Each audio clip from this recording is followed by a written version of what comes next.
there, Rising Star 2 fans. It's Todd from Gilla Games. It's been a little while since I did an update, but about a month ago, maybe 3 weeks ago, I put out an update on pre-live stage, and there's been some people testing it, and I'm finally putting that on the live stage, and I'm going to show you what it is.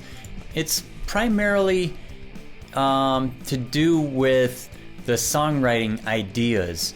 No longer do we have the bank, because ideas no longer expire. So you don't have to bank ideas to prevent them from expiring anymore. Now, the way that ideas are created is a little bit different now.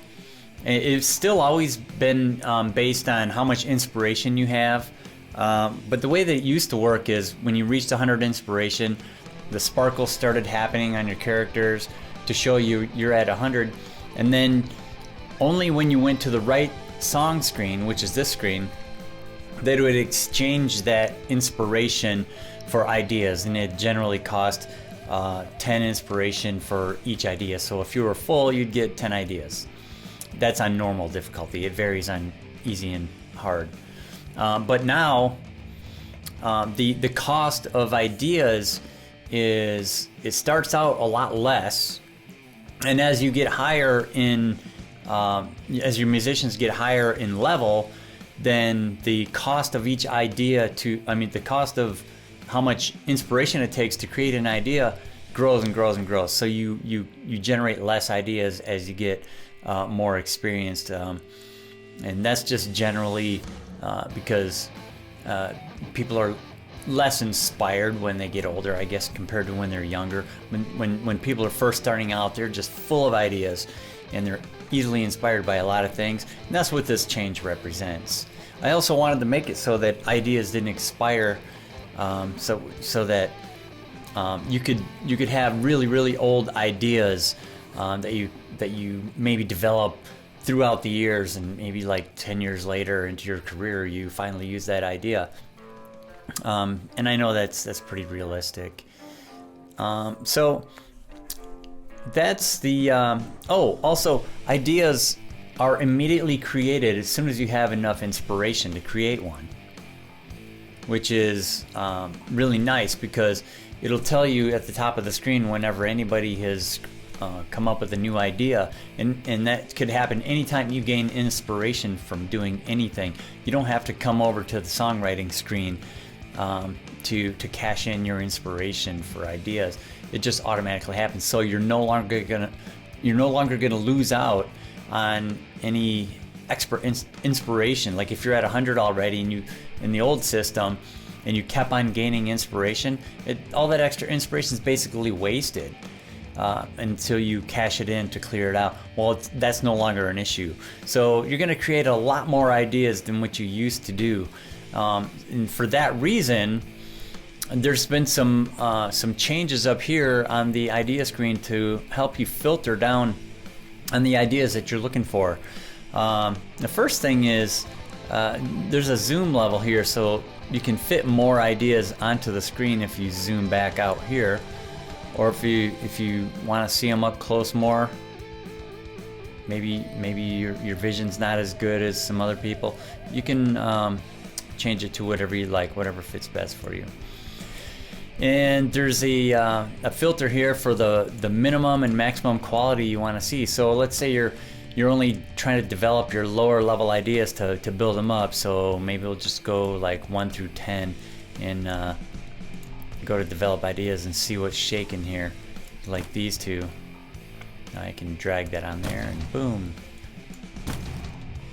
So that makes that pretty nice. Or let's say you're ready to actually put together a song, and you only want to see the high point ideas, so you could switch the filter to look at this and just see if you have enough stuff to put together an entire song with the high level ideas. So there's different options there, and of course this has always been here. You can filter on which musician you want to see the ideas from, and which is really handy if you're trying to go for the shady awards and you want as many ideas as possible to come from a single musician. There's also, let me clear this filter. This is particularly useful. The lyrical attitudes, which you see here, are green or red. And right now all I have is some green ones. And that's based on, you see, straight edge is currently popular in the United States and Canada. Education is also popular in New York, which makes partying unpopular in New York. So you can, by default, it's showing you the highlights for the attitudes in your current region, which happens to be US and Canada right now. If I go to Europe, this will change to Europe.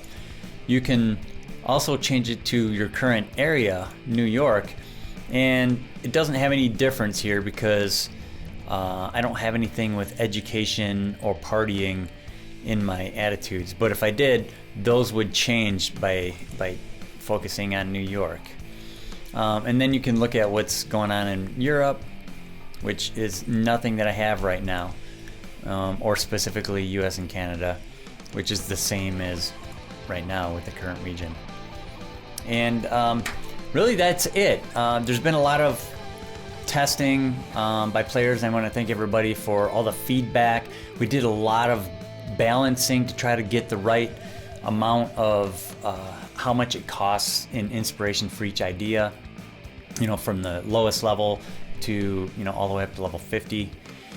And also on top of this feature, there's a few bug fixes, thanks to players for reporting those as usual. So that's all that's going on right now. I've been I really wanted to get this out sooner, quicker, I guess, but got really sidetracked by another project, and so it slowed it down a little bit, but that's how it goes. So thanks for watching, and I'll talk to you next time.